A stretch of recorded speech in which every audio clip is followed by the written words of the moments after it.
Hello everyone, how have you been? So I am back with a new video and a new CPU. This is an LGA 775 CPU.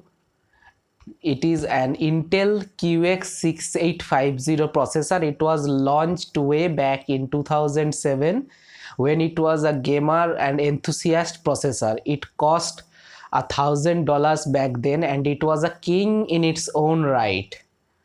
But now this processor has been extensively used over these years, and I don't know in which conditions. Maybe it was overclocked, maybe it was used in an environment where there wasn't much ventilation, and now I have now this processor is with me, and I purchased it from Aliexpress for only $25. And in case you are wondering, this processor importing this processor to India did not incur me any custom charges because it was so cheap. It was only $25. So today I'll test this processor in one of my old PCs with an LGA 775 motherboard, and I hope to upgrade that PC in the process only if it works. So let's get into it. Well, I'm also going to show you the unboxing part of it because unboxing videos are so satisfying. It came in a small package like this, wrapped in some sponges. That is obviously not a way how you package a CPU, but you can't expect much. This is the CPU itself. This is the CPU itself. It's an Intel Core 2 Extreme QX6850 clocked at 3.00 GHz. The upper part is a bit scratched, but that's not a problem as long as you apply the thermal paste correctly, which I will be also showing you in the video. Now let's unpack the CPU from the protective casing. The seller has also supplied a thermal paste with the CPU, which is very good.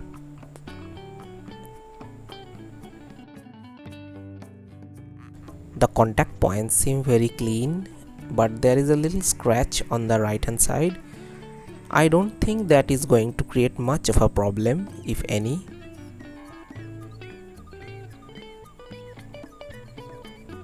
Well, look at this beautiful processor itself, the $1,000 processor. Who knows what his story is? Maybe he has been abused or loved, only he knows, he can tell. And that will be evident from the performance of the processor when I'll be turning it on. And this is the thermal compound I'll be going to use. This is the test rig I'm going to use for today. We'll just remove the old CPU from the rig and install the new CPU, the Core 2 Extreme, which I just bought.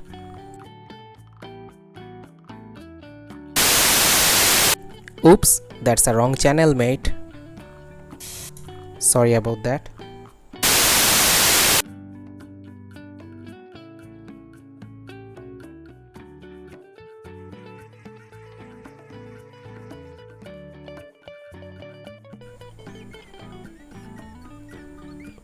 The old CPU goes out and the new one goes in.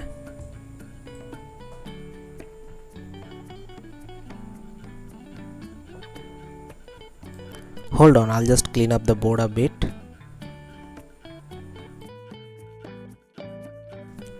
And now to apply the supplied thermal paste.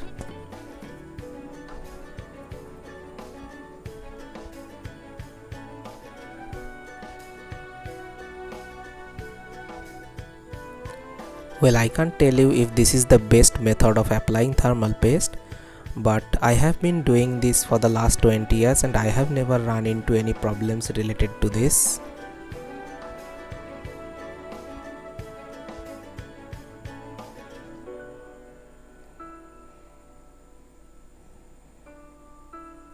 It is not recommended to use your hands like I am doing to smoothen the thermal paste, but you should always wash your hands afterwards. Now to reseat the CPU cooler, There, it's done. And now I'll be powering on the system the badass way. Don't try this at home.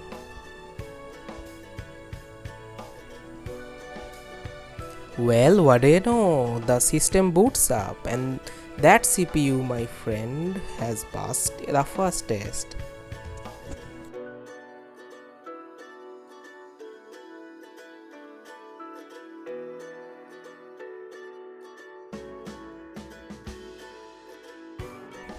It shows it's an Intel Core 2 Extreme QX6850 instead of QX. I don't know why that is. Now we'll power up the Geekbench 4 benchmark to ascertain whether this is an original QX6850 Core 2 Extreme processor or just a hacked and modded processor, which often happens in China.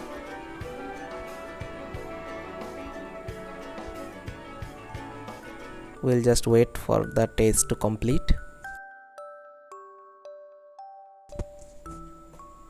Geekbench returns a single core score of 1930 and multi-core score of 5500, and that is very typical of the Core 2 Extreme QX6850.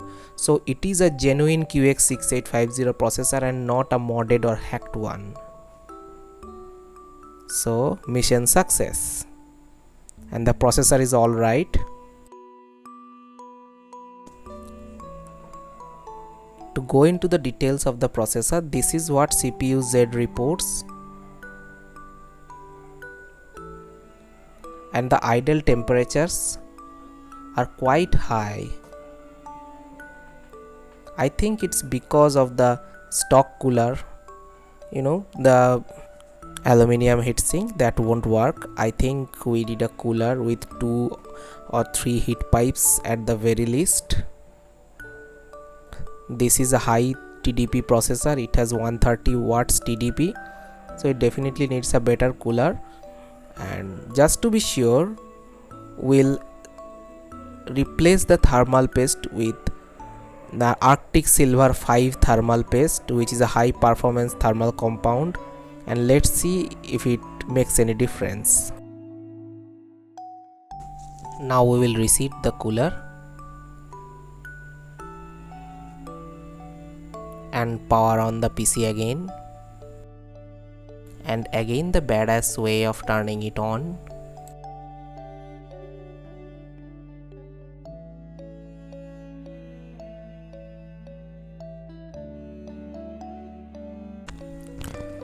The idle temperatures are almost the same, so that thermal paste they supplied wasn't bad at all. But I am definitely going to need a better cooler for the CPU. Well, I have already ordered the Antique A30 from Amazon. I might make a video if you want, but till then, take care and thanks for watching.